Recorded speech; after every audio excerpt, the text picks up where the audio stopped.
So friends, today we are going to discuss the Asia continent, the largest continent of the world. तो मित्रों, आज हम लोग विश्व के सबसे बड़े महाद्वीप यानी एशिया महाद्वीप की चर्चा करेंगे.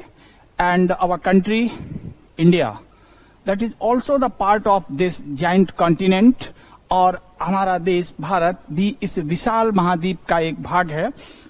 सो in the context of the India, the South Asia and other regions of the neighbors become too much important in all levels of the UPSC and other state services commissions in all three steps: prelims, written, that is the mains, and the interview.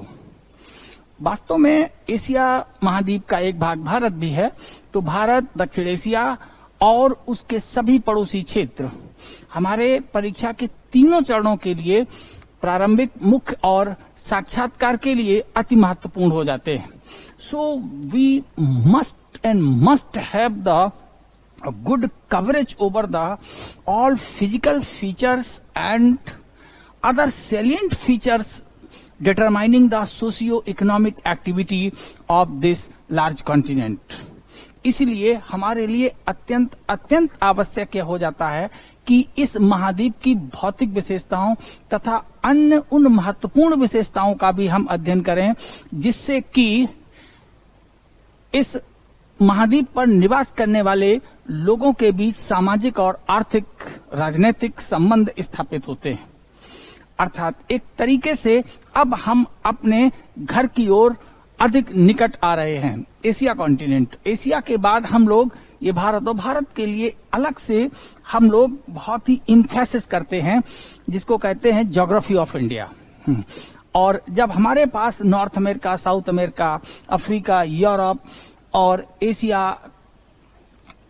Australia, Antarctica, लगभग सभी भूमि और उनके निकटवर्ती सागरों का एक अवलोकन होगा, एक हमारे पास एक तरीके से विहंगम दृष्टिकोण होगा, तो हम ज्यादा सहजता से इन सब चीजों को अपने मल्टीपल चॉइस क्वेश्चंस में, यानी बहुविकल्पीय क्वेश्चंस में, या मेंस की राइटिंग में लिख पाते हैं.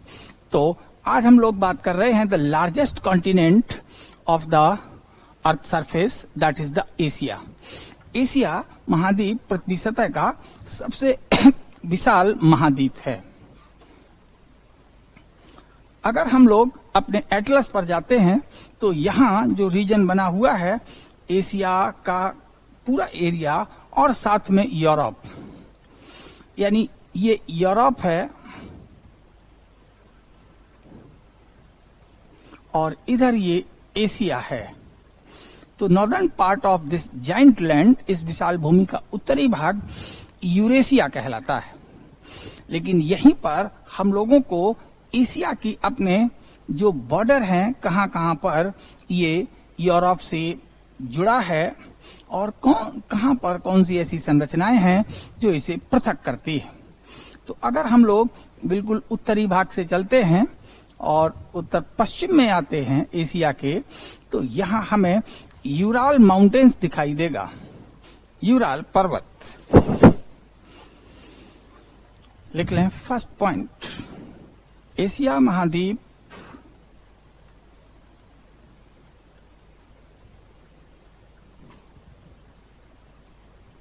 तथा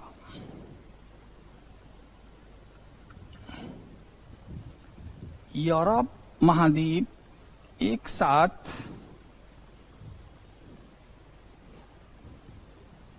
अथवा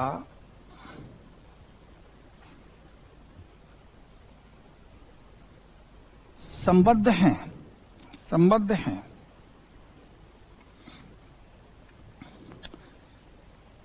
Asia and Europe continents are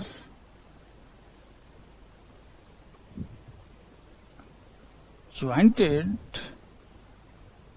together, साथ संबद्ध हैं, तथा विश्व की सबसे बड़ी स्थलीय भूमि का निर्माण करते हैं.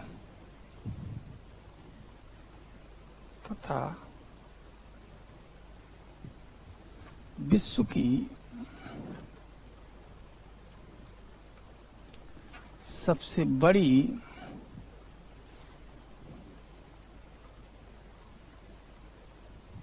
स्थलीय भूमि का निर्माण करते हैं and makes the largest land mass of the world.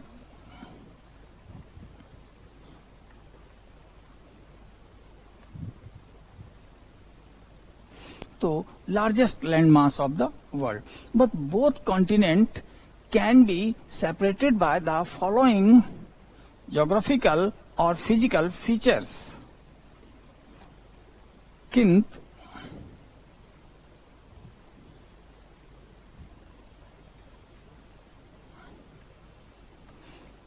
दोनों महाद्वीपों को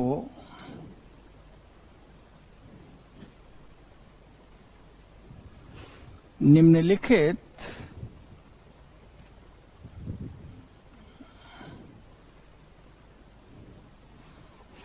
भौगोलिक विशेषताएं विभेदित करती हैं। The following geographical features makes the distinction of the two continents.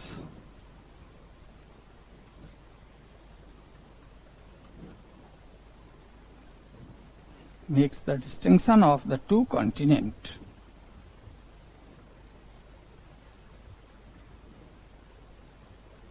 Number one,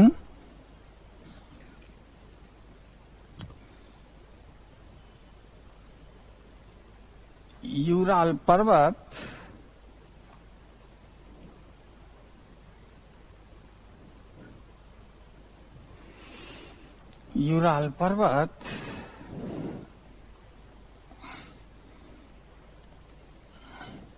Ural mountain.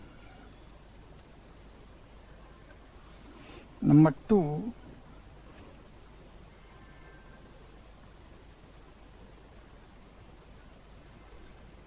Caspian Sagar. 3, Caucasus Mountain. Caucasus Parvat. Black Sea.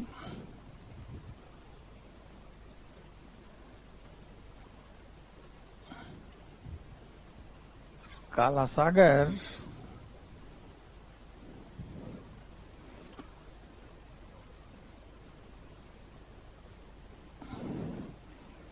Bosporus जल संधि,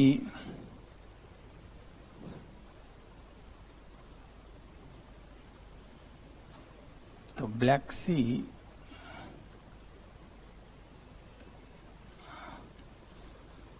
स्टेट ऑफ बास्पोरस। तो इस तरीके से हम लोग बिल्कुल इसके किनारे तक पहुंच जाते हैं। तो strait of Bosporus, Marmara Sea और बिल्कुल वेस्टर्न बॉर्डर पर स्थित एक और नैरो स्ट्रेट है, it's known as the Dardanelles strait. डार्डेनेल्स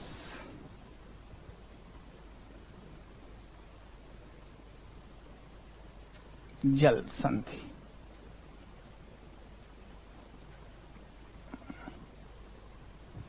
state of Dardanelles. तो हम लोगों ने करीब 6 फिजिकल फीचर्स यहां पर मेंशन किए हैं, जिससे कि हम यूरोप और एशिया को अलग अलग पहचान सकें। तो नाउ द फर्स्ट वन जिसे हम लोगों ने यहाँ पर देखा, इधर यूरोप तो पूर्व की ओर एशिया, ये हो गया यूराल माउंटेन। अब अगर हम कैस्पियन सी पर आते हैं तो कैस्पियन सी का ये जो पूर्वी तट है यहाँ तक, इधर यूरोप और इधर ये एशिया, तो कैस्पियन सी का पश्चिमी तट। देन ये बॉर्डर लाइन कॉकेसस जाता है। अब कॉकेसस माउंटेन से ब्लैक सी, तो ब्लैक सी का सदर्न कोस्ट, तो और कॉकेसस का सदर्न पार्ट ये एशिया है, यानी कि तुर्की के नॉर्थ में जो ब्लैक सी है वो यूरोप की ओर, और यहाँ पर, यहाँ कलर हम चेंज कर दें ग्रीन, ये बास्पोरस स्टेट है और यहाँ पर डार्डिनेल्स स्टेट्स हैं। बीच में मारमरा सी है, तो मारमरा सागर है। इसे हम और जूम कर दें तो ये स्थिति बनी। तो ये पहला फीचर, ये डार्डिनेल्स स्टेट को हम लोगों ने 6 नंबर से, बास्पोरस को 5 से, ब्लैक सी को 4 से, कॉकेसस को 3 से, और कैस्पियन सी को 2 से, और यूराल माउंटेन को नंबर 1 से इंडिकेट किया है। तो इस तरीके से ये जो फीचर हैं वो, इनके एक ओर यूरोप तो दूसरी ओर एशिया है। तो ये आप लोग एटलस पर बड़ी आसानी से पहचान लेंगे। तो ये line of distinction between the Europe and Asia है। इसे हम थोड़ा और सिंपल करके यहां शो कर दें। ये साइबेरिया का हिस्सा है। यहां अगर हम लोग आ जाते हैं तो ये कैस्पियन सी है। This is the Ural mountain. Then यहां पर ये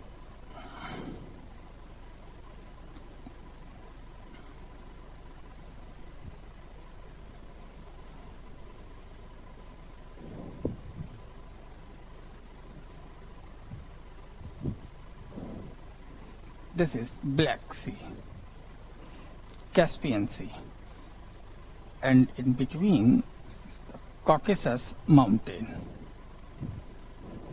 Now we can sketch the line of separation.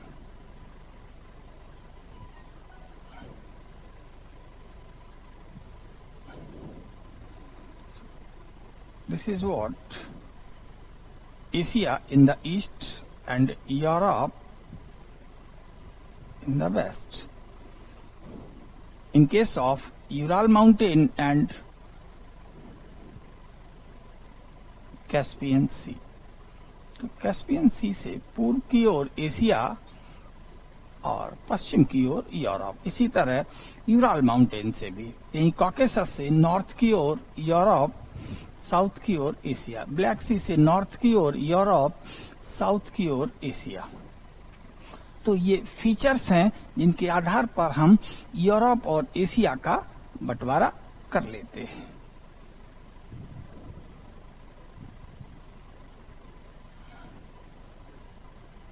Red सी है। यहाँ अगर हम लोग आते हैं तो ये अरेबियन पेनिनसुला है। यहाँ बढ़ते हैं तो this is the Indian peninsula.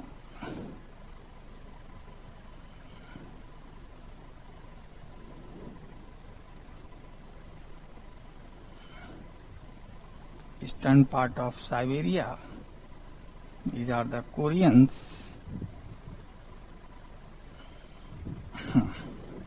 तो यहाँ देखा जाए तो ये हमने एक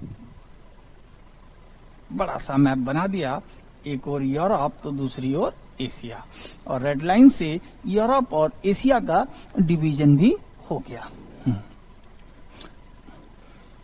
तो जो यहाँ विभेदन हो रहा है इनके द्वारा, अब इनमें से जो ये विभेदनकारी संरचनाएं हैं इनके बारे में थोड़ा बहुत लिख लेते हैं, जिससे कि हमारे प्रीलिम्स के जो क्वेश्चंस हैं वो आसानी से हो जाए।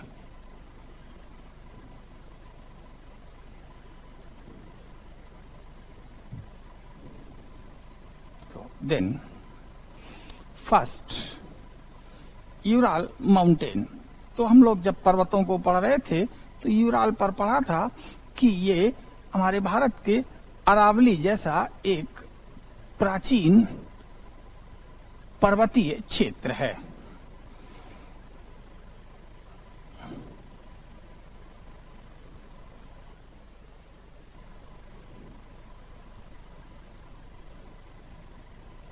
यूराल पर्वत, यूराल माउंटेन्स।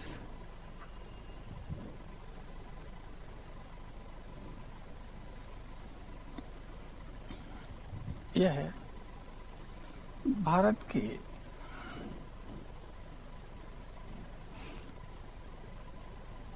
अरावली जैसा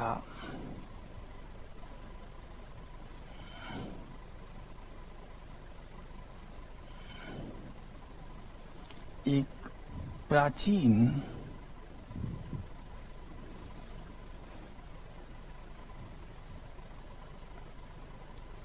पर्वतीय क्षेत्र है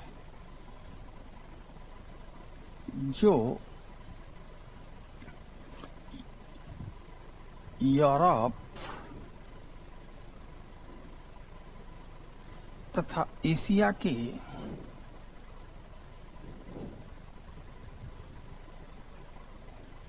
बीच स्थित है।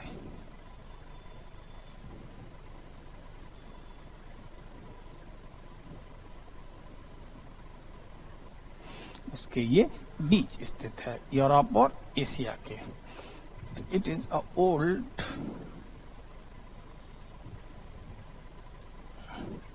mountainous region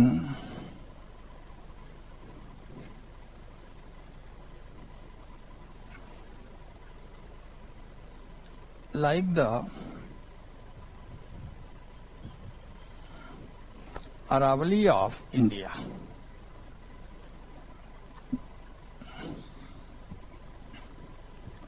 Located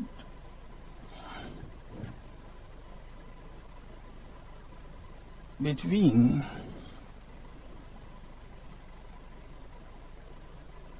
Europe and Asia. ये बचपन से हम लोग पढ़ते चले आ रहे हैं, लेकिन अब यहाँ पर वर्तमान में हमारे किस तरह के क्वेश्चंस बन सकते हैं, तो यहाँ जाएं।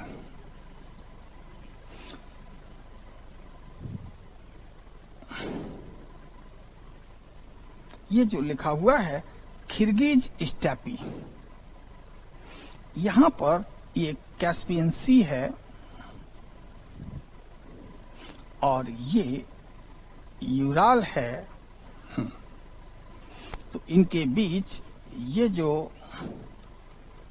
ग्रीनिश लैंड है, तो this greenish land is known as the Kirghiz steppe.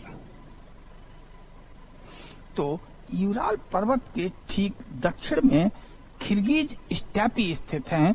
अब ये प्रश्न पूछे जाते हैं। पहले आज के 20 साल 25 साल पहले यही पूछ लिया जाता था कि यूराल पर्वत किन दो महाद्वीपों के बीच है।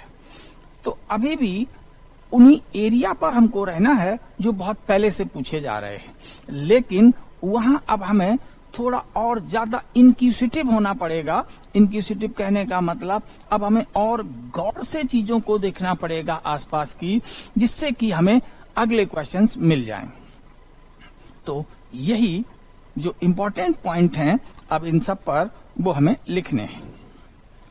तो ये तो बड़ा कन्वेंशनल लाइन हो गई यूराल के बारे में, लेकिन अब अगर देखा जाए तो वर्तमान में क्या इम्पोर्टेंट है यहाँ पर यूराल के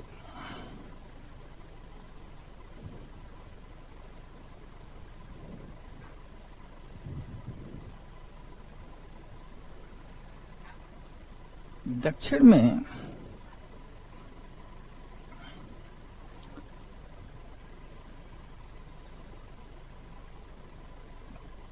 कैस्पियन सागर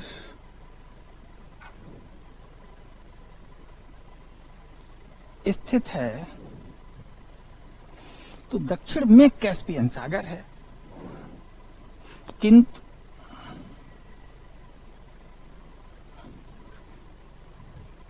यूराल पर्वत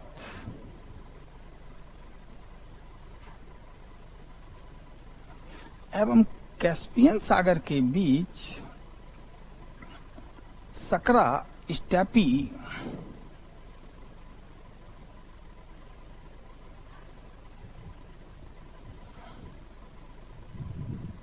मैदान है।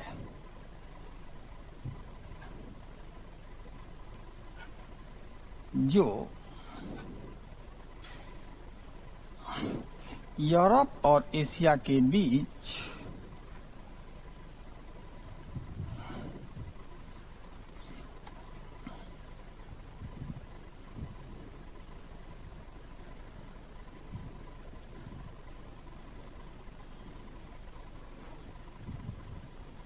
एक सुगम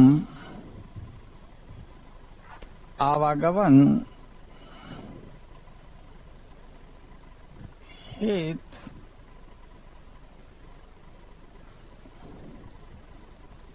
गलियारा है।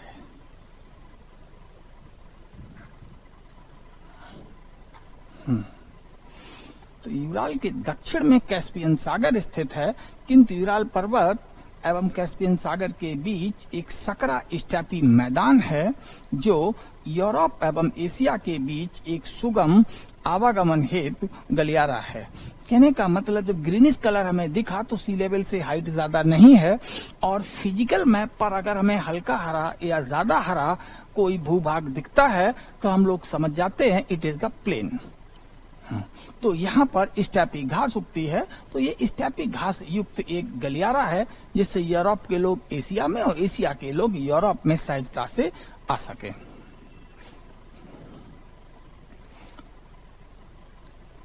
Caspian C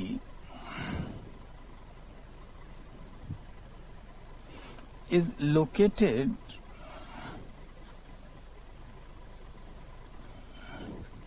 southward to the Ural Mountains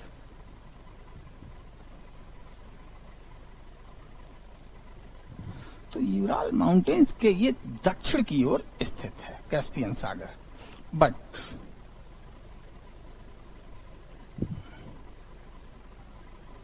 in between Ural and Caspian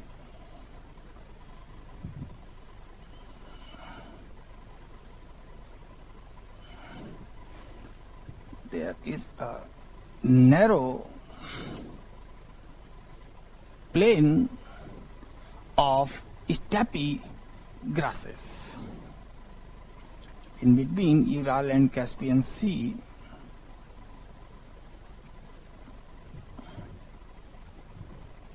there is a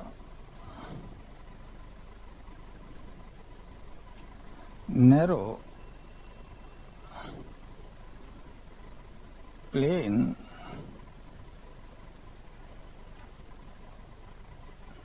with steppes grass. तो इस सकरे steppe grass it acts like a easy corridor for trans-movement in Europe and Asia.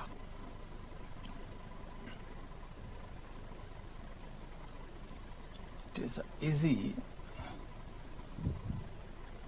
corridor between Asia and Europe for transportation.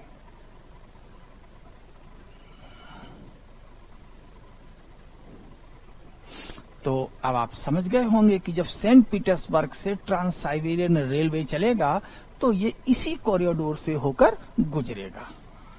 आगे हम लोग अभी रसिया के map पर जाएंगे तब वहां देखेंगे।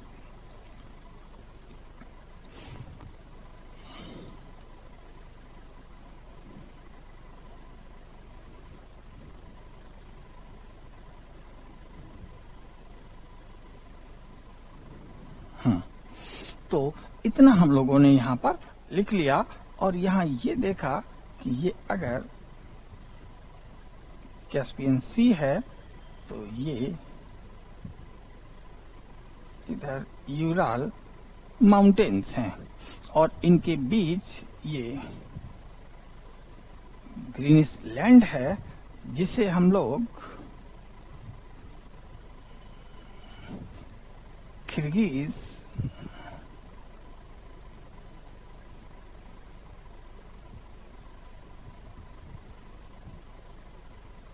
स्टेपीज कहते हैं।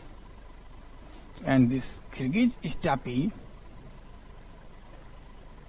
acts like a corridor for the movement in between Europe and Asia। एक ये खास बात हुई यहां पर। दूसरी अगर हम बात यहां पर करें तो इसके ठीक दक्षिण में यहां हमें कोल रिजर्व भी मिलते हैं।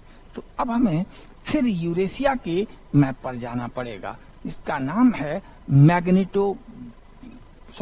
आयरन ओर रिजर्व मिलते हैं जिसका नाम है मैग्नेटोगोर्स।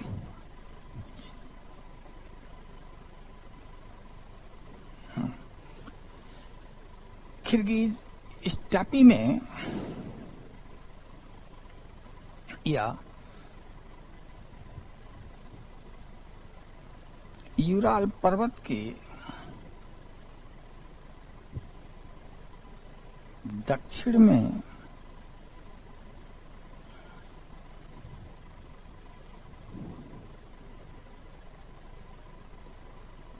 लौह अयस्क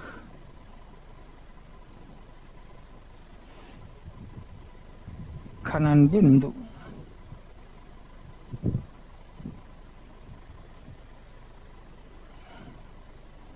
मैग्नेटो गोर्स स्थित है।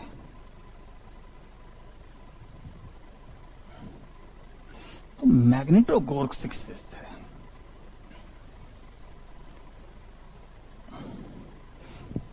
मैग्नेटोगोर्स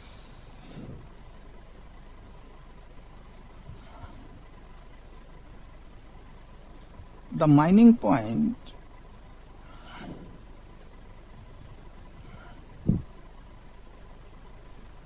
of iron ore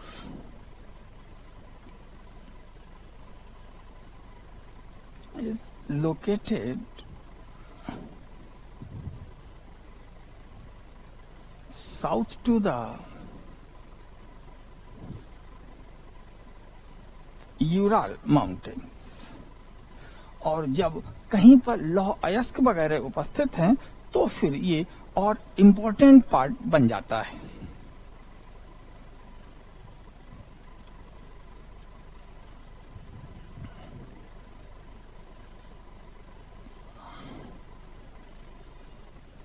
अगर हम लोग यहां पर आ जाएं तो ये कैस्पियन सी है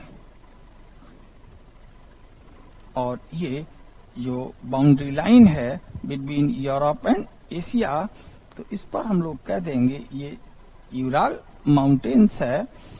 तो यहाँ चेलियाबिस्क आयरन स्टील प्लांट है और इसी के बाद हमें यहाँ मैग्नेटोगोर्स भी मिलते हैं।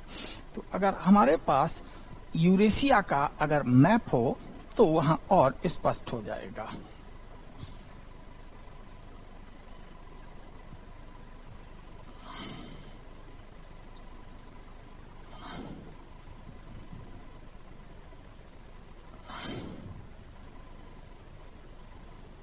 तो आप लोग यूरेशिया के मैप पर जरा पहुंच जाएं।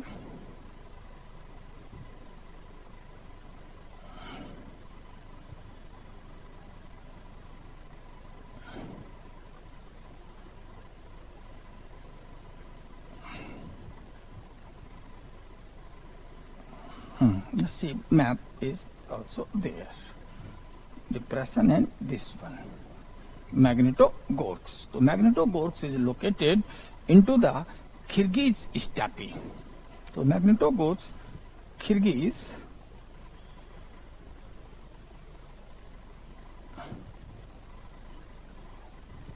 steppe में अवस्थित है।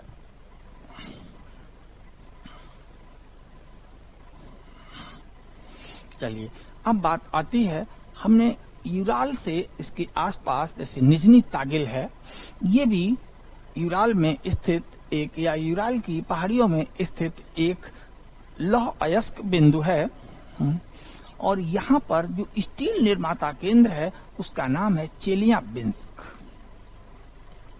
लेकिन इन सबको अभी यहाँ हम लोग इतना रिकॉल नहीं करेंगे, ना इसको लिखने की अभी जरूरत है। Now we can move for the another, that is the Caspian Sea. तो हम लोग एडिंग बनाते हैं कैस्पियन सागर।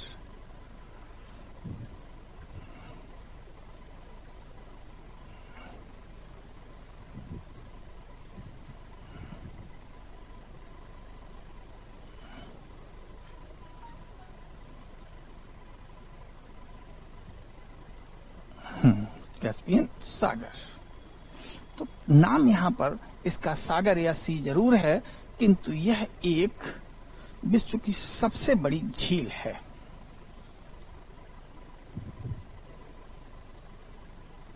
यह एक विश्व की सबसे बड़ी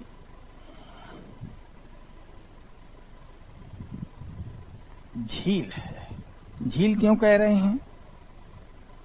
तो झील कहने का अर्थ ये है क्योंकि सागर के बारे में जब डिफाइन हम कर रहे थे, उसको डेफिनेशन बता रहे थे, तो हमने ये कहा था कि एक सागर दूसरे सागर से जरूर जुड़ा होता है, लेकिन अगर कोई ऐसी जलराशि है जो किसी अन्य सागर से डायरेक्ट या प्रत्यक्ष रूप से जुड़ी हुई नहीं है, तो फिर वो लैंडलॉक्ड वाटर बॉडी है।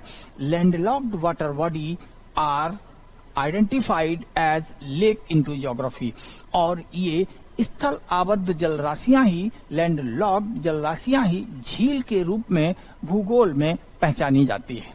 तो कैस्पियन सी न तो इधर ब्लैक सी से या किसी अन्य सागर से सीधा जुड़ा हुआ नहीं है, किसी भी जल संधि इत्यादि के द्वारा ये किसी अन्य सागर से संबद्ध नहीं है, इसीलिए यह एक झील है। तो यह विश्व की सबसे बड़ी झील है, क्योंकि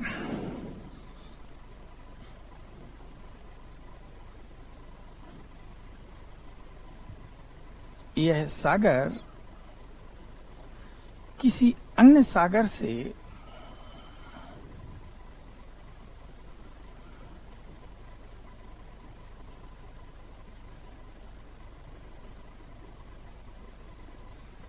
सीधा यानी प्रत्यक्ष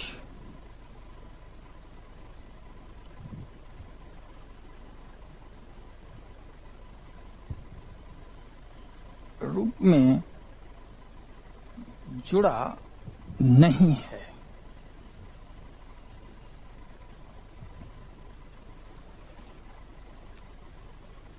it is a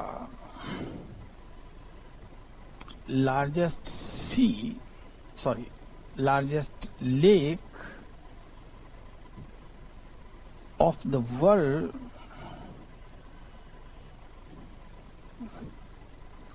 because this sea is not connected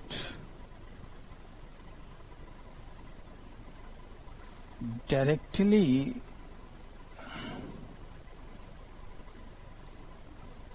to the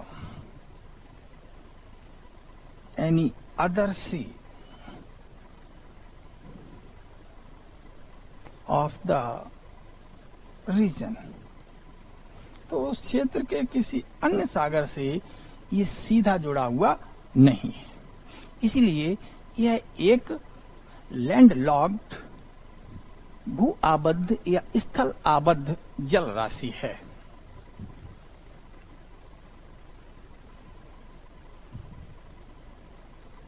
यह एक भू आबद्ध, भू से बंधी हुई अथवा स्थल आबद्ध यानी स्थल से घिरी हुई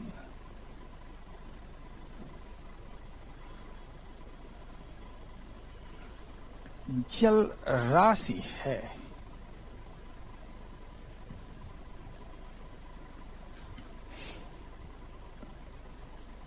स्थल आबद्ध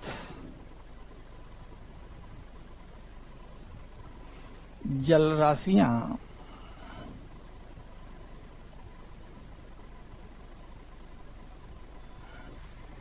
झील कहलाती हैं,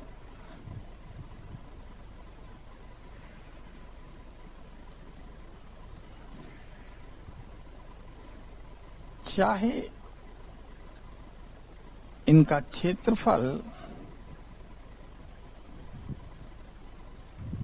यानी आकार कम हो या ज्यादा।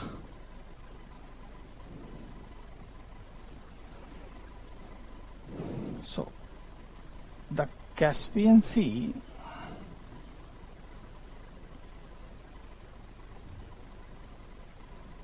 is a landlocked water body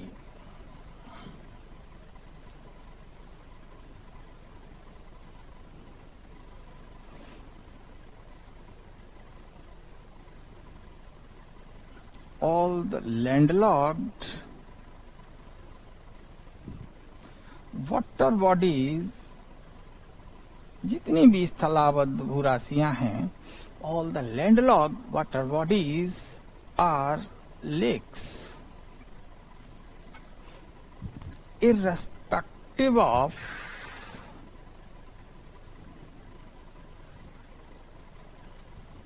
their size oblique area.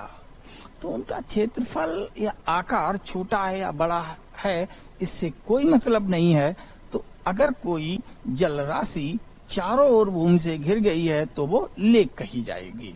जैसे अगर हम यहाँ पर कुछ चीजें स्पष्ट करें,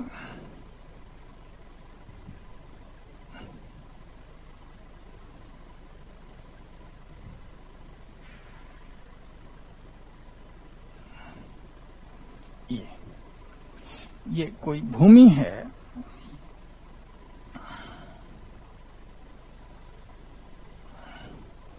और इस भूमि पर यहां हमने वाटर बॉडीज आइडेंटिफाई की,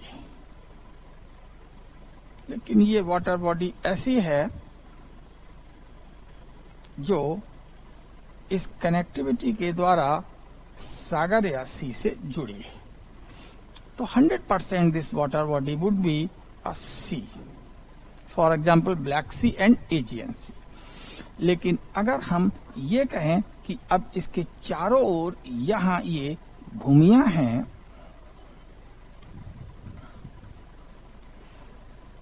and this water body is surrounded by the land from all sides, और अब इसके चारों ओर यहां स्थल ही स्थल है, तो भले ही इसका आकार कुछ भी हो, but as per the rule of the physiography this is what, अब हम इसे एक लेक यानी झील कहेंगे।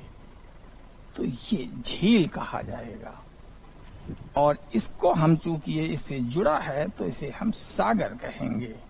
यानी सागर की रिश्तेदारी सागर से होती है, एक सागर दूसरे सागर से जरूर जुड़ा होता है।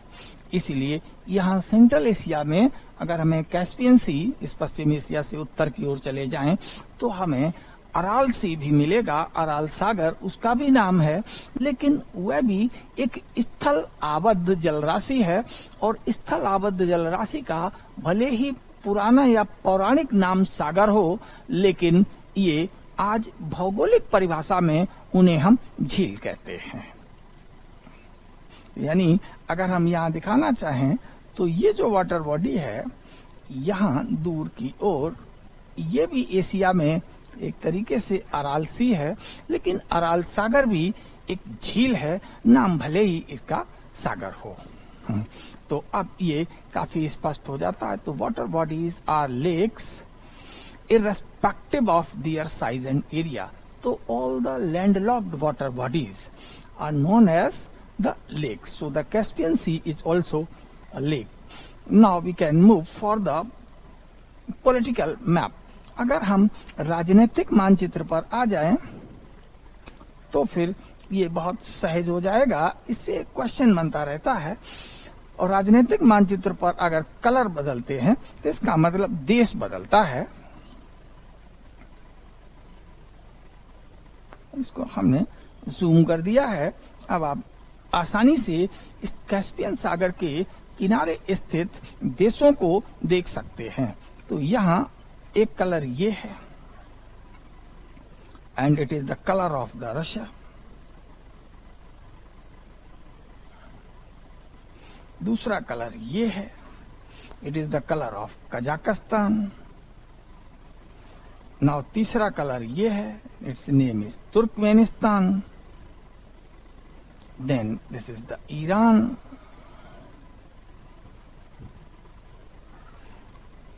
Now this is Azerbaijan.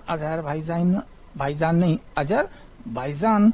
तो अब हम लोग यहां अगर काउंट करें तो कितने कंट्री कैस्पियन सी को चारों ओर से घेरे हुए हैं। नंबर 1, नंबर 2, नंबर 3, नंबर 4 और अजरबैजान नंबर 5। तो Caspian Sea is surrounded by the land of the 5 countries.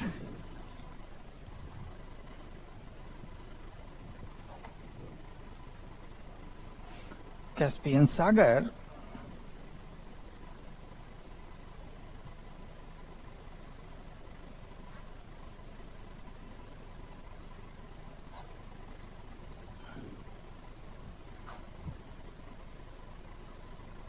पांच देशों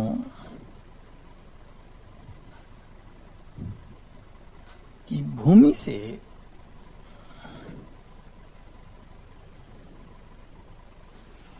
घिरा हुआ है।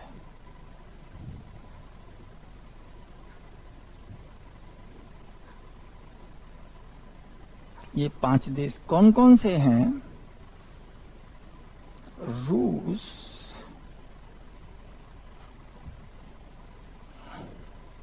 कजाकिस्तान,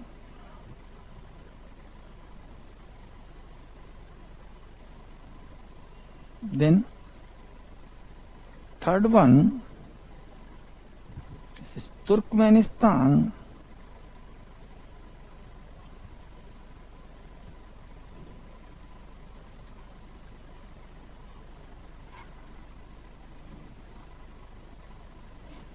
Iran,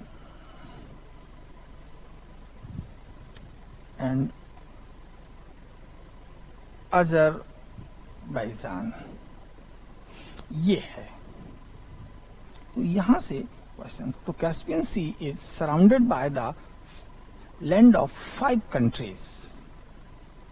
5 कंट्रीज, 5 देशों की ये सीमा से है। कौन कौन है ये? Russia, Kazakhstan, Turkmenistan, Iran and Azerbaijan. ये है। अब आप फिर पॉलिटिकल मैप पर पहुंच जाएं, क्योंकि क्वेश्चन जब बना कैसे है कि निम्नलिखित में से कौन सा देश कैस्पियन सागर के तट को स्पर्श नहीं करता है। तो इस तरह जो क्वेश्चन आया हुआ है जरा उसको लिख लें।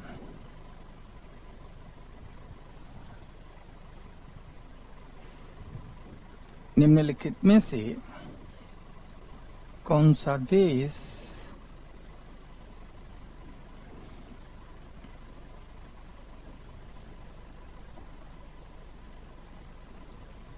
कैस्पियन सागर के तट को स्पर्श नहीं करता है।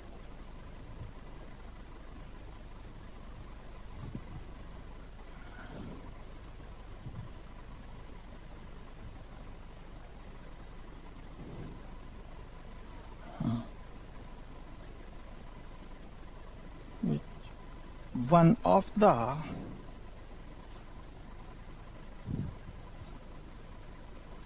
following country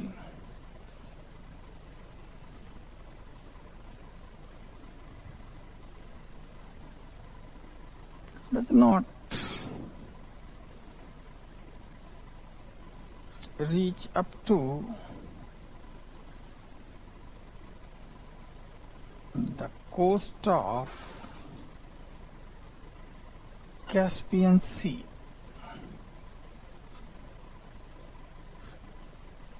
कैस्पियन सागर के तट को कौन स्पर्श नहीं करता है? A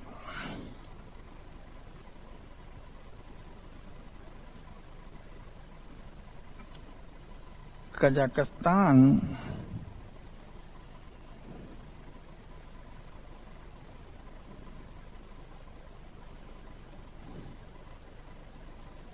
B Uzbekistan, land of the Uzbeks,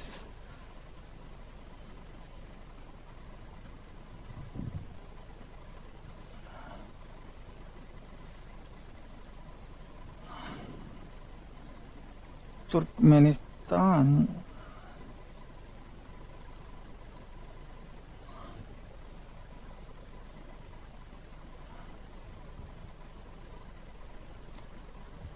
आसानी से एटलस की मदद से लिख रहे हैं। Azerbaijan,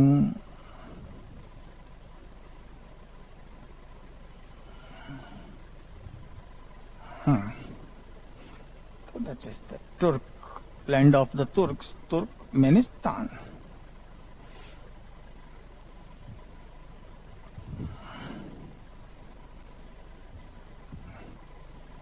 and Azerbaijan.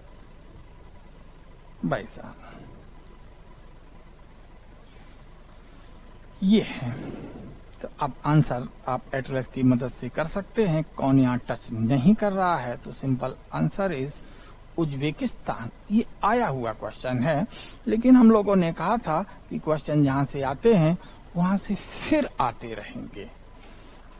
तो क्वेश्चन अब यहाँ क्या बन सकता है?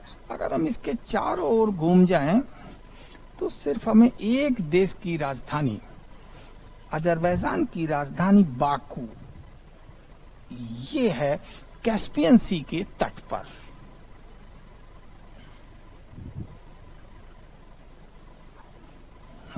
तो अब ये क्वेश्चन बन सकता है कि निम्नलिखित में से किस देश की राजधानी कैस्पियन सागर के तट पर अवस्थित है? तो आप लोगों ने देख लिया, ये है बाकू।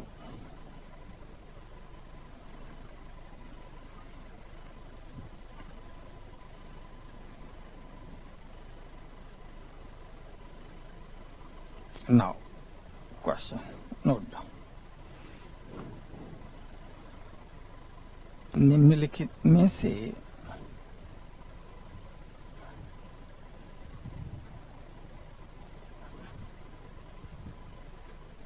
किस देश की राजधानी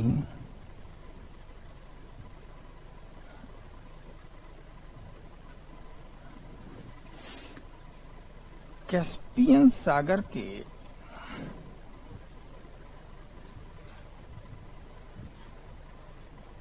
तट पर अवस्थित है?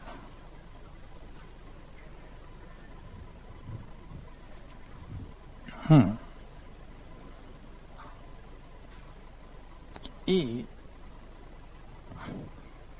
आर्मीनिया, बी जॉर्जिया,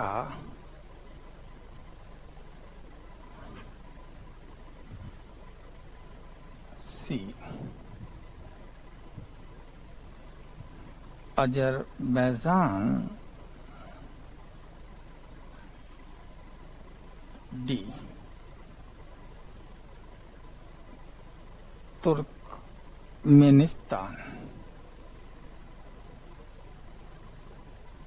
तो ये क्वेश्चन से अगर हम लोग उस एरिया पर पहुंचे तो फिर हम लोग अगली फसल आसानी से काट लेते हैं। तो आर्मीनिया, क्योंकि हम लोग खेत पहचान लेते हैं कि कहां से हमें उत्पादन मिलना है। तो ये क्वेश्चन समझ में आ गया होगा। Which one of the following the capital of which one of the following country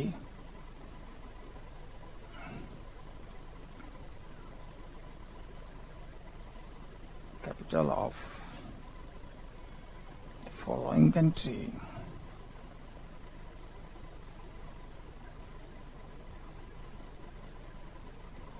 capital of one of the following country located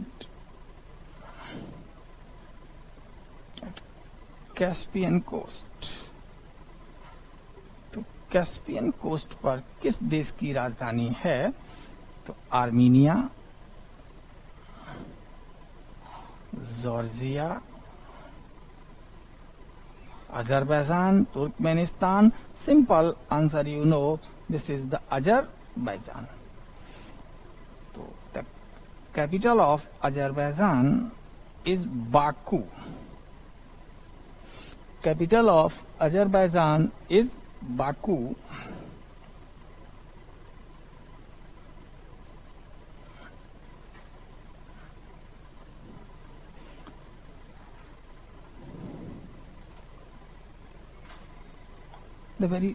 The site of very large oil refinery. So we are discussing about the location of the countries at the coastline of the Caspian Sea. तो हम लोग Caspian सागर के तट पर स्थित देशों को देख रहे हैं ताकि इससे हमारे अपने प्रीलिम्स के क्वेश्चंस को हम आसानी से कर सकें। तो हम लोगों ने बाकू शहर देखा। तो Baku is the capital of the Azerbaijan and Baku is also known for the very large units of the oil refinery। और बाकू में बहुत बड़ी क्षमता वाली तेल परिशोधन शालाएं भी स्थित हैं। तो यहाँ अगर देखा जाए तो ये वेस्टर्न एशिया और ईस्टर्न यूरोप में स्थित एक विशाल तेल परिशोधक केंद्र है। So Baku is a very large the point of the oil refineries in the Eastern Europe and for the Eastern Europe and the Western Asia. And Western Asia and Eastern Europe are naturally rich into the crude oil and gases। और ये पश्चिम Asia और पूर्वी Europe खनिज तेल तथा प्राकृतिक gas में संपन्न है। इसीलिए यहाँ पर बड़ी मात्रा में कच्चा तेल उपलब्ध है, क्रूड ऑयल उपलब्ध है and oil refinery is working successfully. So we have discuss the Caspian Sea in all aspect. हमने कैस्पियन सागर के सभी पहलुओं पर बात कर ली। एक बात रह गई है कि ये झील है तो फिर लैंडलॉक्ड है और मध्य अक्षांशों पर भी है। तो इसमें सागर में नमक की मात्रा अधिक होनी चाहिए। लेकिन हम दूसरे जो अन्य झीलें हैं जैसे Dead Sea of the Turkey Jordan का जो मृत सागर है उसकी तुलना में कैस्पियन सागर की लवणता कम है। कारण क्या है? इसका जो मूल कारण है वो भी हमें एटलस पर बड़ी आसानी से दिख रहा है। तो कैस्पियन सी के पास वोल्गा के अपवाह पहुंचते हैं। तो Caspian Sea receives the water from Volga in a bulk amount and one small river from the Ural mountains with the name Ural also falls into Caspian Sea। और यूराल पर्वत की ओर से एक छोटी नदी जिसका नाम यूराल ही है ये भी कैस्पियन सागर में गिरती है। तो इस तरीके से इसे सादा जल मिलता रहता है और यहाँ नमक की मात्रा बहुत अधिक नहीं बढ़ पाती। किंतु लैंडलॉक्ड होने के कारण इसमें अन्य झीलों की तुलना में नमक की मात्रा ज्यादा है। किंतु तुर्की के डेड सी और एशिया और अफ्रीका के बीच स्थित रेड सी से कम है। तो जब हम लोग सैलिनिटी चैप्टर लवणता चैप्टर पढ़ेंगे तब उसे यहाँ डिस्कस करेंगे।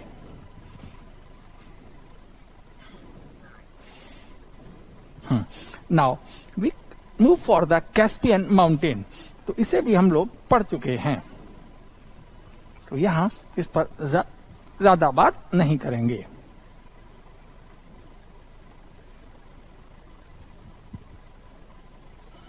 सॉरी, कॉकेसस माउंटेन, इसको पढ़ा था तो नोट से रिवाइज कर देते हैं। यह एक युवा वलित पर्वत है।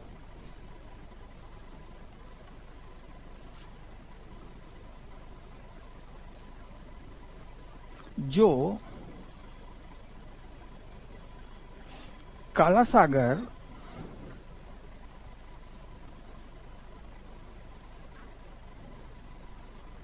तथा कैस्पियन सागर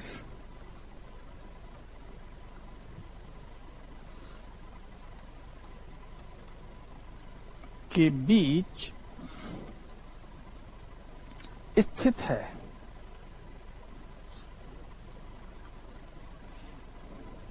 तो Caucasus mountain is a young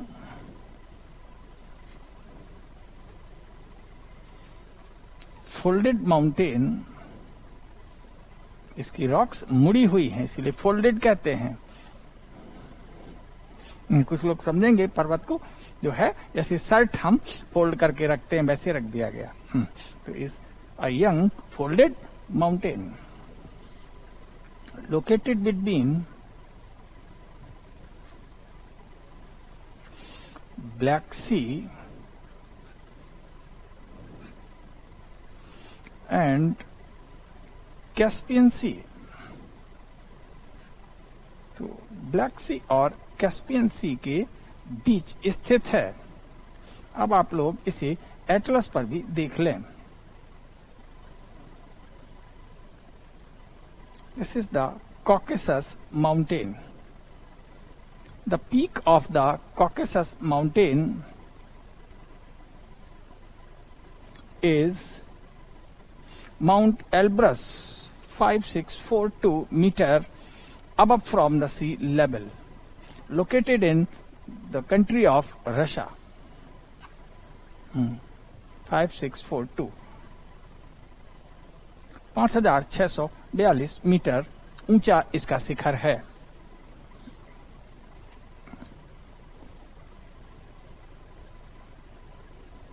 mount Elbrus इस पर्वत श्रेणी का सबसे ऊंचा बिंदु है।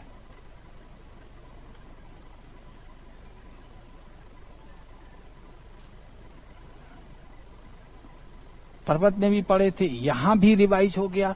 तो बहुत सारे जो लैंडमार्क फीचर हैं अर्थ के, वो तो हमारी फिंगर टिप्स पर आ जाते हैं बार बार पढ़ने से। तो माउंट एल्ब्रस इस पर्वत श्रेणी का सबसे ऊंचा बिंदु है, जो रूस देश में अवस्थित है। कंट्री कौन सा है? रूस। और रूस का ये भाग यूरोप के अंतर्गत आता है, इसीलिए कहा जाता है mount Elbrus is the highest point of the Europe. इसीलिए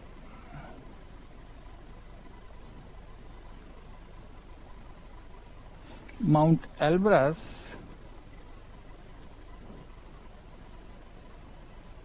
यूरोप का सबसे ऊंचा बिंदु है।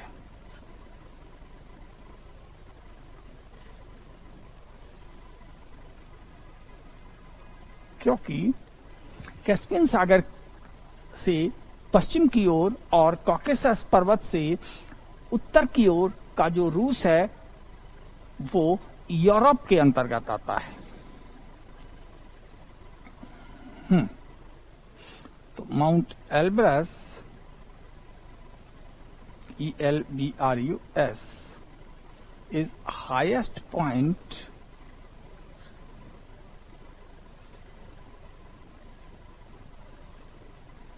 of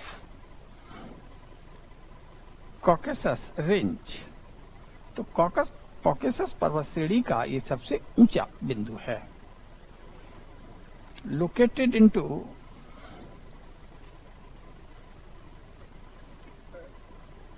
Russia,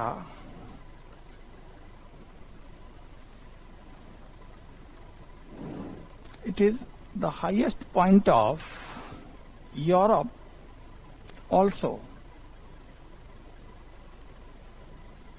as the reason as the Russia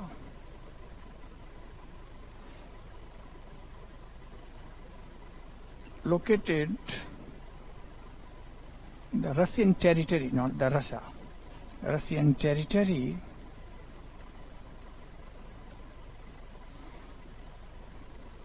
located northward to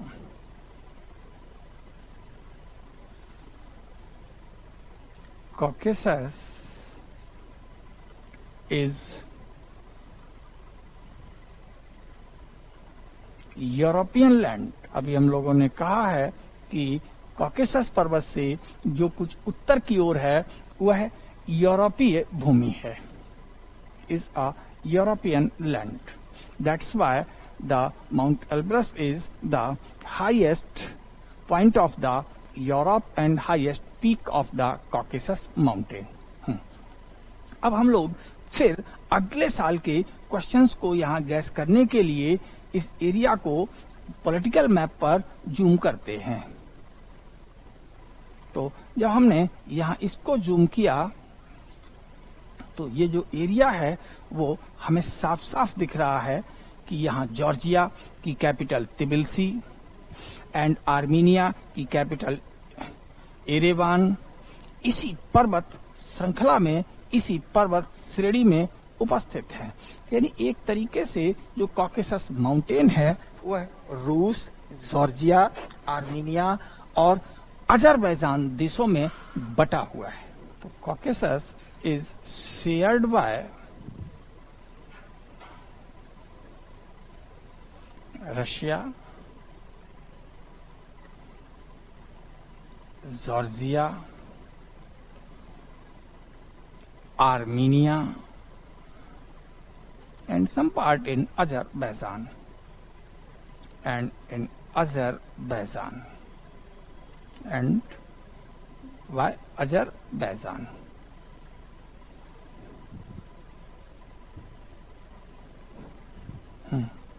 Azerbaijan कितने कंट्री हो गए हम लोग यहाँ गौर कर लें। 1 2 3 4 4 देशों में बटा हुआ है। अब ये इतना तो हम लोगों ने देख लिया। In the narrow land between the Black Sea and Caspian Sea is divided into 4 small nationalities. तो कैस्पियन सागर और काला सागर के बीच स्थित ये सकरी भूमि 4 देशों में बटी हुई है। The 3 are small country and 1 is the largest country of the world, that is Russia, जिसमें 3 तो छोटे देश हैं, आर्मीनिया, जॉर्जिया और अजरबैजान, लेकिन एक दुनिया का सबसे बड़ा देश है जिसे आप लोग जानते हैं, रूस। तो इस तरीके से अगर इन सब पर हम लोग गौर करें तो जितने हमारे टेढ़े मेढ़े या जिन्हें आप लोग कहते हैं hard nut to crack down, यानी कि ऐसे क्वेश्चंस जो कि एग्जाम में बड़े कठोर होते हैं क्योंकि फिजिकल ज्योग्राफी के कंसेप्चुअल क्वेश्चन होते हैं और हम लोग एक रीडिंग लगा करके उस पर पहुंच जाते हैं, लेकिन प्रीलिम का गेट ही नहीं खुल पाता है और मेंस में हम फिजिकल के कंसेप्ट लिखने की लेवल तक या स्तर तक नहीं पहुंच पाते और हमारी तैयारी होती रहती है। इन ऐसे लोगों में ज्यादातर देखा गया है कि जो लोग प्रीलिम्स में कहीं ना कहीं कुछ 1-2 क्वेश्चन या 1-2 मार्क्स से पीछे रह जाते हैं, उनका ये सफल होने से वंचित रह जाते हैं, वहां पर उनकी एक लापरवाही जो प्रवृत्ति है मानचित्र की ओर वो जिम्मेदार है। क्योंकि ये ऐसे एरिया हैं जिन्हें अगर हम एटलस पर केवल अपने इंटरेस्ट से अखबार पढ़ा, मैगजीन पढ़ा, किसी देश का नाम सुना, तो एक बार उसे एटलस पर जरूर देखते रहें। और जब आपने पॉलिटिकल मैप पर उस देश को देखा तो लगभग वही बाउंड्रीज आप फिजिकल मैप पर भी देखिए। आपको एग्जाम में प्रीलिम्स के लिए लोकेशन बेस्ड क्वेश्चन मैप बना के या डायरेक्ट पूछते हैं, वो मिल जाते हैं। और अगर हमने एक या दो क्वेश्चन जो हमारे छूट रहे थे उनको थोड़ा सा गौर करके पढ़ लिया तो हमारे मेंस के आईआर के क्वेश्चंस भी और सहज हो जाते हैं, कॉन्फिडेंस लेवल बढ़ता है। तो कुछ चीजें ऐसी होती हैं जिनको लेकर चलना जरूरी है, लेकिन अक्सर हमने देखा है कि यहाँ पर विद्यार्थियों का मैप के प्रति एक उदासीन रवैया आता है और वो उसकी कीमत भी फिर अदा करते हैं। और मेरे कहने का अभिप्राय ये है कि अगर आप में कुछ ऐसा कोई दृष्टिकोण है तो हमें लगता नहीं कि अब ऐसा रहा होगा, क्योंकि हमने आपसे कई बार इस चीज की अपील की है। तो now we can move for the Black Sea. तो जब हम ब्लैक सी पर जाते हैं तो ये एशिया के देश तुर्की से उत्तर की ओर है।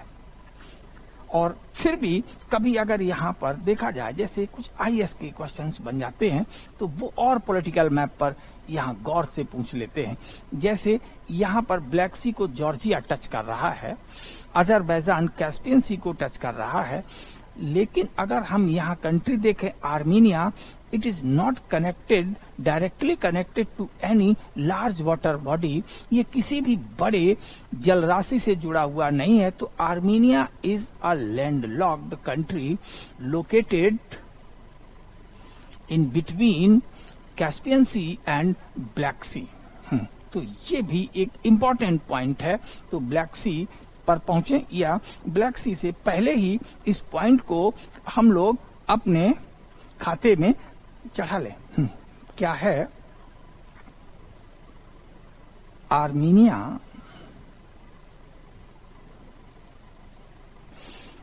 काला सागर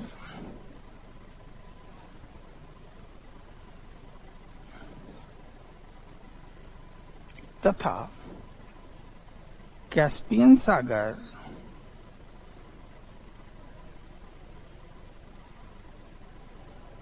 के बीच स्थित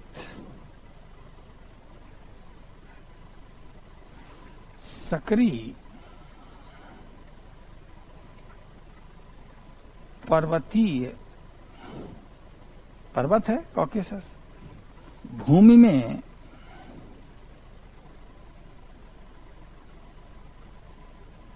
स्थित एक स्थल आबद्ध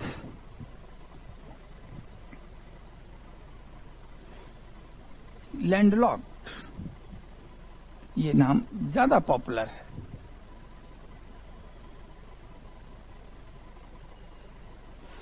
देश है। ये है। तो Armenia is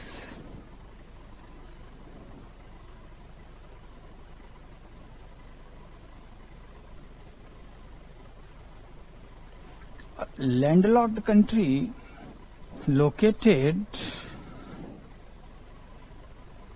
into hilly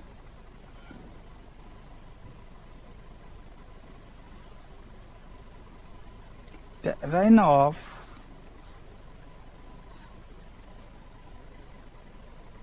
narrow land between Black Sea and Caspian Sea.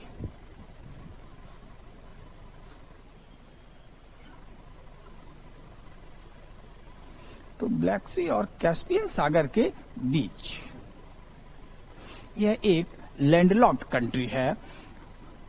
Azerbaijan touches the shore and coast of the Caspian Sea, Russia touches the other sea including the Caspian Sea, and the Armenia is not able to touch any one of the sea, either the Black or the Caspian Sea.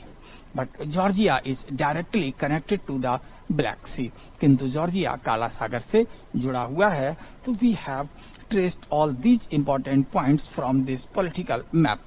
तो हम लोग यहाँ राजनीतिक map और भौतिक मानचित्र यानी political और फिजिकल मैप को कंपेयर करते हुए एक दूसरे से जोड़ते हुए पढ़ रहे हैं और हमें कई इंपॉर्टेंट क्वेश्चंस प्रीलिम्स के लिए अपने आप मिलते जा रहे हैं। There is no need of the any guide notes written by any other person. किसी दूसरे आदमी के लिखे हुए नोट्स यहाँ मैप पर काम नहीं आते। चलिए, तो अब हम लोग ब्लैक सी पर जाते हैं। सिंपल कभी पूछ लिया जाता है इंटरव्यू वगैरह में भी, जब आपसे काफी डिस्कशन हो चुका होता है तो सीधा पूछते, अच्छा आजकल तुर्की चर्चा में है and Turkey has not a good attitude towards India because of the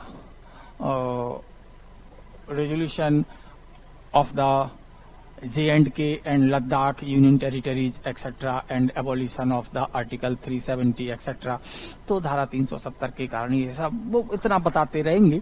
अब आपका दिमाग उन सब पॉलिटिकल मुद्दे पर चला गया है। फिर छोटी सी बात उसी चर्चा में कर लेते हैं कि इस देश के उत्तर में क्या है। What is in the northward to the Turkey? So that is the Black Sea. And we already know the Turkey country. तो तुर्की कंट्री पर अगर हम लोग आ जाएं, यहां देखें तो this is the Turkey. Bluish colour ये इंडिकेट कर रहा है और ये यहां अगर हम लोग देखें तो ये जो है ये ब्लैक सी है। Now it is clear. And Turkey का जो वेस्टर्न पार्ट है it is just like a peninsula. तो टर्की का ये जो पश्चिमी भाग है ये एक प्रायद्वीप है। इसके उत्तर में भी इधर सागर है, इधर पश्चिम में भी सागर है और इधर दक्षिण में भी सागर है। तो तुर्की का ये जो हिस्सा है वो एक प्रायद्वीप है और ये एक ऊंची भूमि भी है, यानी पठार के नाम से भी जानी जाती है। तो इन सबको एशिया माइनर, अगर हम पुराने इतिहास में जाते हैं तो फिर एशिया माइनर या पठारी भूमि हम अनातोलिया कहते हैं। तो अनातोलिया यानी तुर्की के ठीक उत्तर में काला सागर स्थित है। तो इतनी सब बातों को एटलस पर देखने के बाद हम लोग अपने नोट्स बनाते हैं। क्या लिखेंगे? यहाँ काला सागर, तो जो हेडिंग हो जाएगी वो काला सागर। अभी हम लोग सिर्फ उन चीजों को देखा है एशिया पर जो कि यूरोप और एशिया के बीच विभेदन का कार्य करते हैं, but number of important facts questions we are finding by moving simple on the political and physical map of this the conjunction region of Europe and Asia। तो यूरोप और एशिया के संधि क्षेत्र के भौतिक और राजनीतिक मानचित्रों पर हम लोग चलते हुए कई महत्वपूर्ण तथ्य और प्रश्न कंसेप्ट्स यहाँ पर सीख रहे हैं। Because in our syllabus is the simple the basic study of the NCERTs and atlas, but from the basics we have to construct or to develop a very significant concepts which are valuable to finally crack into the UPSC। लेकिन इन्हीं मौलिक और आधारभूत पुस्तकों के द्वारा हम उन तथ्यों और अवधारणाओं का सृजन कर रहे हैं जो कि हमारी संघ लोक सेवा आयोग के परीक्षा में हमें सफल होने के लिए जरूरी है। तो now we are at the topic that is the Black Sea, काला सागर, located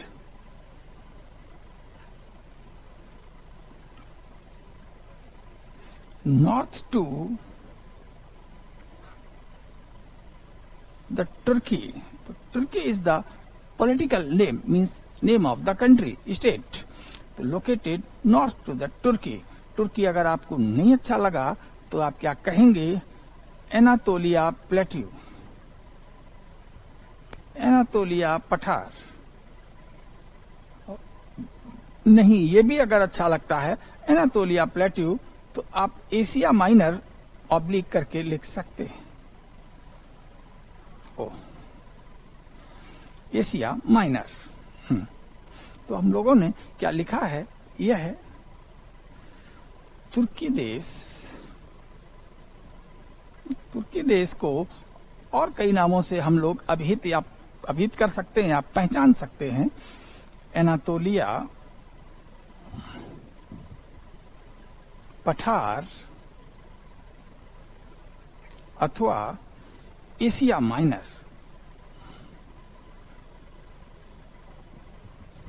इन देशों से, इन नामों से भी इसे हम जानते हैं। तुर्की देश के उत्तर में स्थित है। तो ये सागर भी बहुत अधिक देखा जाए तो भूमि से बंधा हुआ है, लेकिन एक नैरो पैसेज इस सागर को, यानी इस ब्लैक सी को अगर हम ऐसे देखें तो ये ब्लैक सी है, ये इसका एक पेनिनसुला है, इसका नाम अभी हम आपको डिनोट कराएंगे।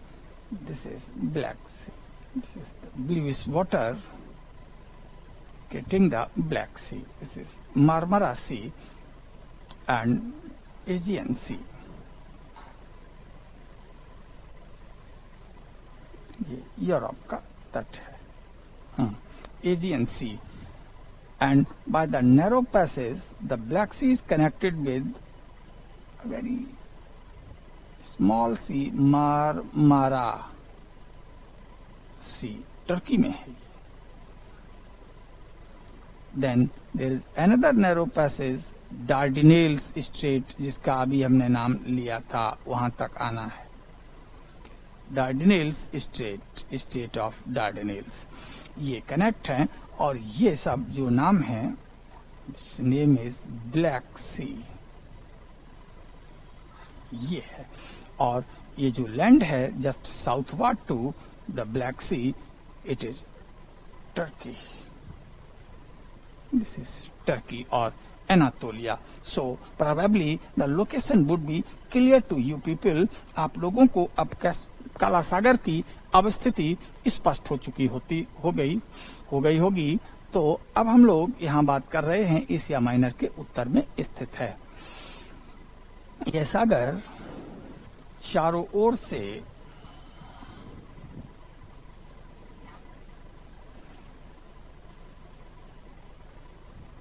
स्थल भूमियों द्वारा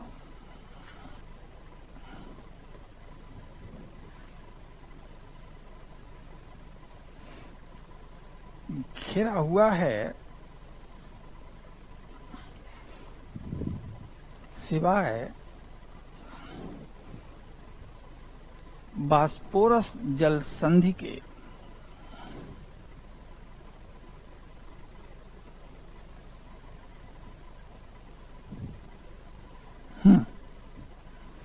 कहने का मतलब है Black Sea is almost surrounded bye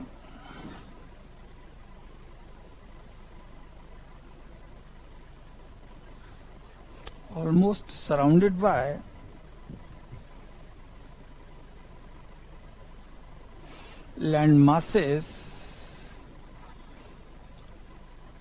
except the state of Bosporus, सिवाय बास्पोरस जल संधि के। a narrow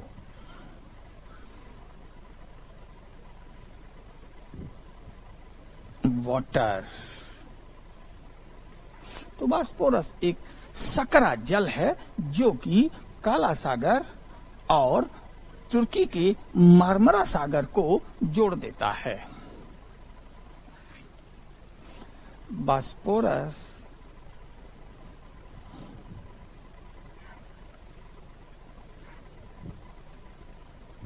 एक सकरा जल है जो काला सागर तथा तुर्की के झील जैसी है, लेकिन है नहीं क्योंकि दोनों ओर जल संधियों से जुड़ी है, उत्तर में भी दक्षिण में भी। तुर्की के मार्मरा सागर से तो है बहुत छोटा, लेकिन झील नहीं है क्योंकि सागर से जुड़ी है, तो सागर का रिश्तेदार सागर ही होगा। क्योंकि मार्मरा सागर से जुड़ा हुआ है। तो Bosphorus is a narrow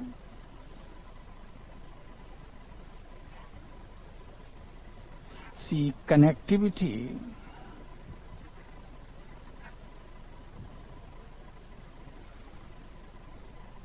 between Black Sea and Mara Sea of the Turkey।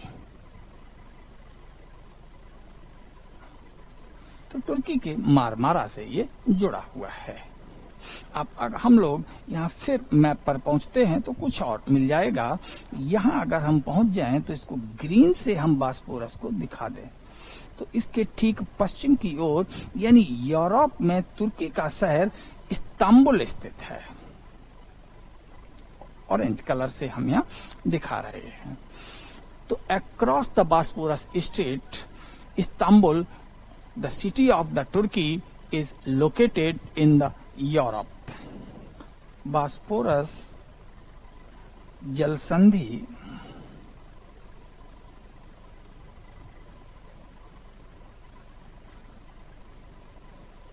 की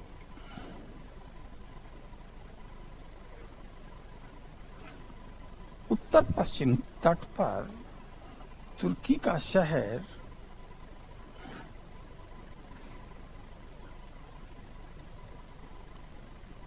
Istanbul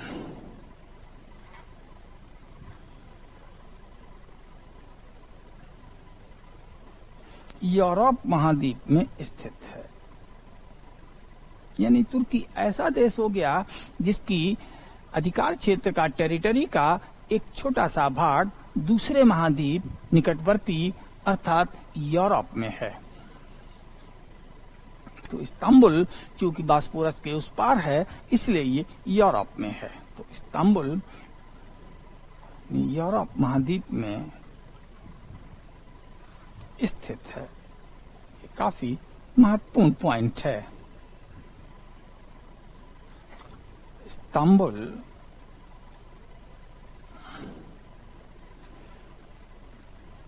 well-known city of Turkey located across the Bosphorus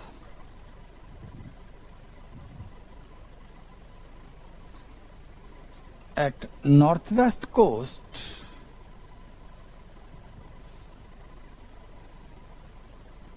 in the Europe। तो इजिप्ट एक ऐसा देश है जिसकी टेरिटोरियम एक से अधिक महाद्वीप यानी कि मिस्र में भी हम लोगों ने देखा था कि स्वेज स्थमस से जो पूर्व की ओर भूभाग है मिस्र का वो एशिया का पार्ट है। इसी तरह तुर्की एक ऐसा देश है जो कि बास्पोरस जल संधि से उत्तर पश्चिम की ओर जो इलाका है वो तुर्की का है लेकिन यूरोप में है। और एक बहुत बड़ा देश दुनिया का जिसे हम रूस कहते हैं उसके विशाल भूभाग यूरोप और एशिया में उपस्थित हैं। So we can count the 3 countries in the world they have the intercontinental territories besides the Britain, because Britain has also the intercontinental or multi-continental territories, but most of them are not the contiguous belt of the land. They are far away located into the maritime zones। तो अगर Britain के पास भी कई महाद्वीपों में स्थित भूभाग हैं लेकिन ये भूभाग ब्रिटेन से सीधे संबद्ध ना होकर के सानिध्य में ना रह करके विशाल महासागरीय अधिकार क्षेत्र का एक अवशेष या भाग हैं। ये उसके अंतर्गत आते हैं। But the Turkey Egypt are the 2 countries which have their contiguous land into another continent। किंतु तुर्की और मिस्र जिसे हम कहते हैं इजिप्ट ऐसे देश हैं जिनकी अधिकार क्षेत्र निकटवर्ती महाद्वीप के सानिध्य भूमियों तक फैले हुए हैं without any interruption by the water body और the disruption of the continuation of the land, यानी कि इनके क्षेत्रफल में यहाँ कोई अवरोध नहीं आता है, उसी से सटे और जुड़े हुए इलाके इनके हैं और वहाँ एक से अधिक महाद्वीप यानी दूसरे महाद्वीप में उसकी पहुंच हो जाती है। तो हम लोगों ने यहाँ कई इंपॉर्टेंट पॉइंट पढ़ लिए और ब्लैक सी के साथ ही हमें बास्पोरस और मार्मरा का भी ज्ञान हो गया। The Dardanelles strait the westernmost boundary of the Asia. तो डार्डिनेल्स जल संधि नोट डाउन, इसको नोट कर लें और यहाँ मैप पर भी देख लें। तो यहाँ अगर हम लोग पहुंचते हैं तो डार्डिनेल्स को हम जरा थोड़ा अलग कलर से दिखाएं, ग्रीन से दिखा देते हैं। This one is the narrow water Dardanelles, probably it would be visible. This is the Dardanelles, D से हम इंडिकेट कर रहे हैं। तो दिस इज द डार्डिनेल। तो डार्डिनेल को अगर हम देखें तो ये लॉन्गिट्यूड, ये लॉन्गिट्यूड एंड ये लॉन्गिट्यूड, तो इधर हमेशा पश्चिम होता है। तो westernmost strait concern with the Asia is Dardanelles. जरा लिख लें।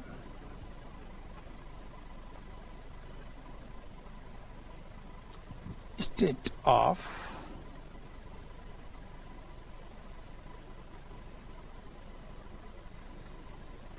डार्डिनेल्स, डार्डिनेल्स जल संधि यह है। मार्मरा सागर, मार्मरा या मार्मरा सागर तथा एजियन सागर को जोड़ती है। जल संधि है तो जोड़ेगी जरूर। अब हम यहाँ अगर डायग्राम बना दें तो ज्यादा क्लियर, ये रहा ग्रीस, रोमानिया कोस्ट, ऐसे चलते चले जाएं यहाँ। नाउ ब्लैक सी, यहाँ पहुंचते हैं। This is मार्मरा state, this is the sorry Bosporus state.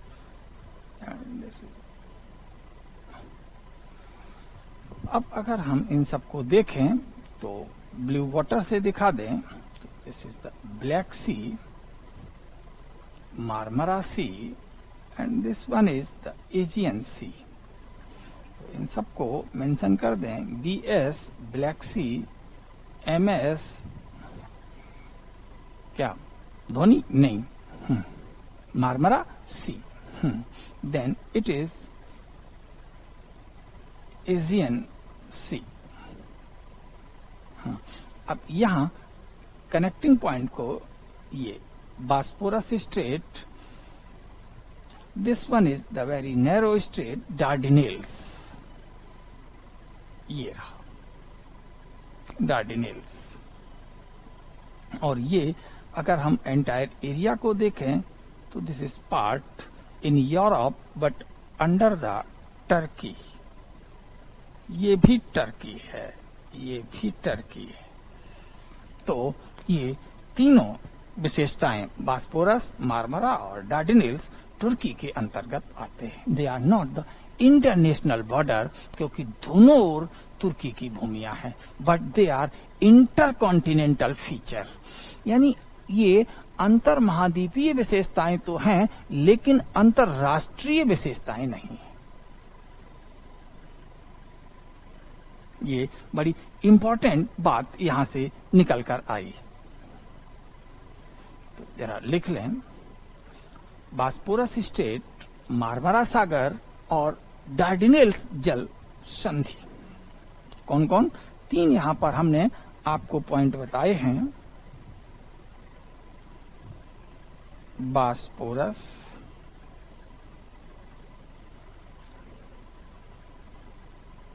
जल संधि, छोटा सा सागर मारमारा सागर, डार्डिनेल्स जल संधि,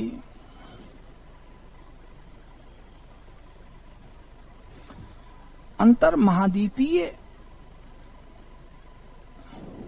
संरचनाएं हैं, किंतु अंतरराष्ट्रीय संरचनाएं नहीं है।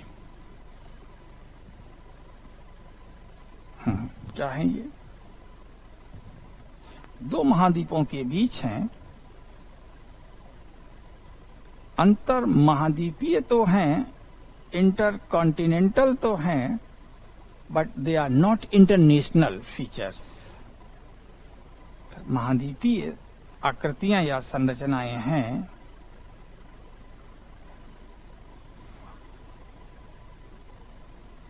किंतु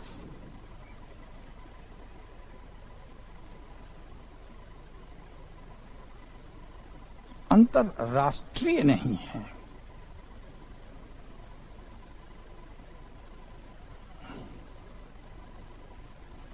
क्योंकि दोनों ओर इन जलराशियों के एक ही देश तुर्की की टेरिटरी है, अधिकार क्षेत्र है। क्योंकि दोनों ओर इन राशियों के दोनों ओर एक ही देश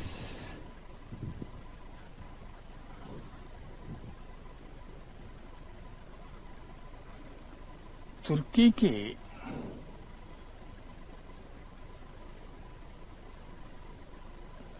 अधिकार क्षेत्र है, टेरिटरी है। तो Bosporus, strait of Bosporus, Marmara Sea and Dardanelles are intercontinental features. अंतर महाद्वीपीय संरचनाएं हैं, but they are not international, as the both sides of these water bodies belongs to the same nation or the country, that is Turkey. So we have fully discussed about the Europe-Asia border line. हम लोगों ने Europe और Asia के बीच स्थित सीमा क्षेत्र को discuss कर लिया है। Asia is a very large continent, and for the sake of the simplicity of the map, we can divide it into following regions.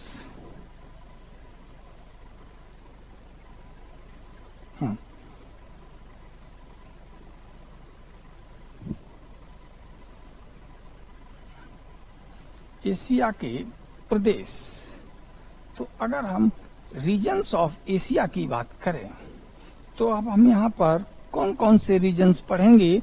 Number 1, तो एशिया का जो सर्वाधिक उत्तरी और पूर्वी भाग है उसे हम साइबेरिया कहते हैं। देन पूर्वी एशिया,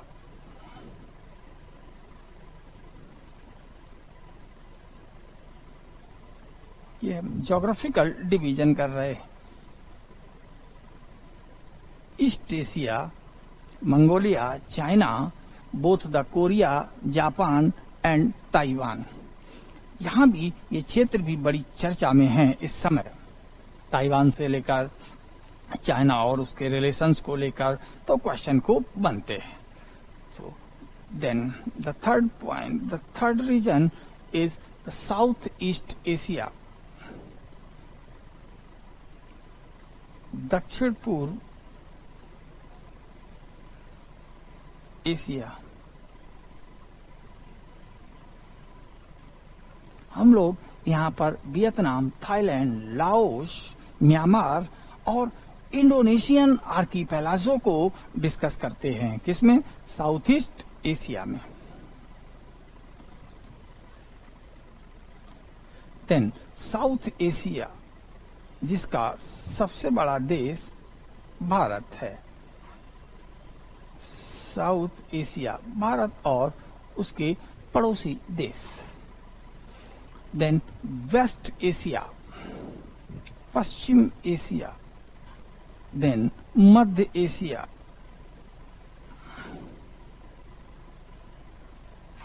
सेंट्रल एशिया। तो इस तरीके से हम लोग कितने डिवीजन करेंगे एशिया महाद्वीप के, हम 6 बड़े भौगोलिक विभाजन करते हैं और इन 6 बड़े भौगोलिक विभाजनों में से इनकी मुख्य विशेषताएं, उनके international border, water bodies, highest point, ये सब करेंगे तो हर हाल में हम लोगों को प्रीलिम्स के क्वेश्चन मिल जाएंगे. So we will start Siberia in the next class. तो अगले क्लास में हम लोग साइबेरिया से शुरू करेंगे. So for today